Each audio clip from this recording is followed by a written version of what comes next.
দেবকী নন্দন, তুমি তো ওই সব দেহগুলোকে নিশ্চয়ই চেনো।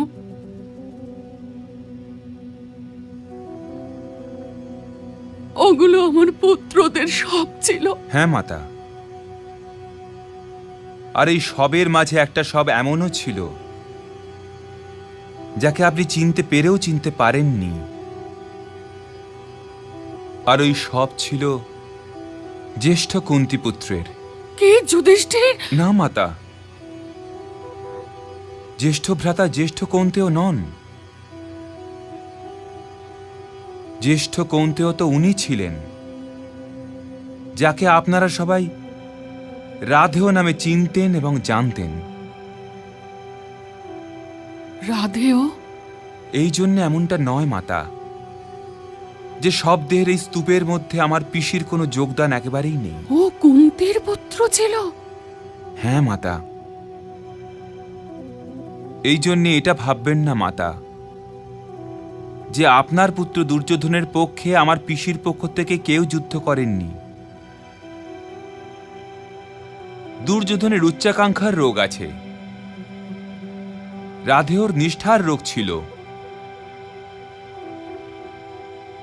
উনি সবকিছু জানবার পরেও আপনার পুত্র দুর্যোধনের হয়ে স্বয়ং নিজের ভাইদের বিরুদ্ধে যুদ্ধ করতে করতে বীরগতি প্রাপ্ত হয়ে গেছেন। এই জন্যে হে মাতা, সব গুনবেন না। এটা তো তুমি বলতেই পারো দেবকী নন্দন, কারণ তুমি মা নও। বিজয়ের পর যখন দ্বারকা ফিরে যাবে তখন দেবকীকে জিজ্ঞাসা করো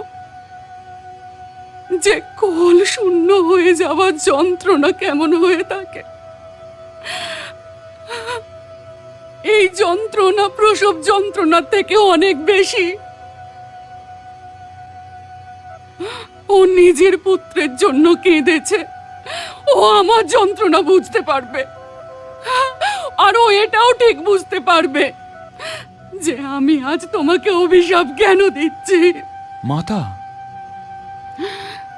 হে বাসুদেব কৃষ্ণ, এই যুদ্ধের সমস্ত দায় তোমার। যদি তুমি চাইতে তবে এই যুদ্ধ হতো না।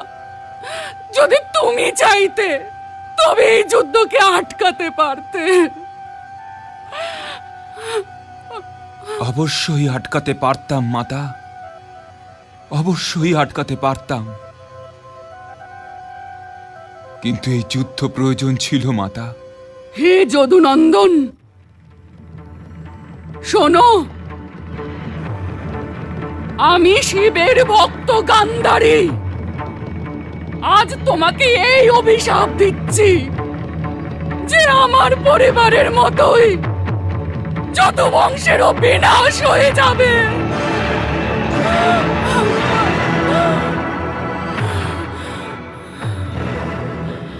হে মাতা, ভেবেছিলাম যে আজ্ঞা নেবার পূর্বে চরণ স্পর্শ করব, কিন্তু এখন চরণ স্পর্শ করে আমি আপনাকে ধর্ম সংকটে ফেলতে চাই না।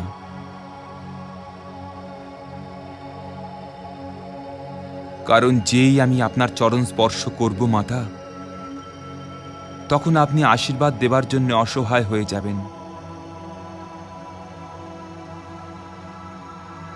এই জন্যে হে মাতা, আপনার এই পুত্র কেবল চলে যাবার আজ্ঞা চাইছে।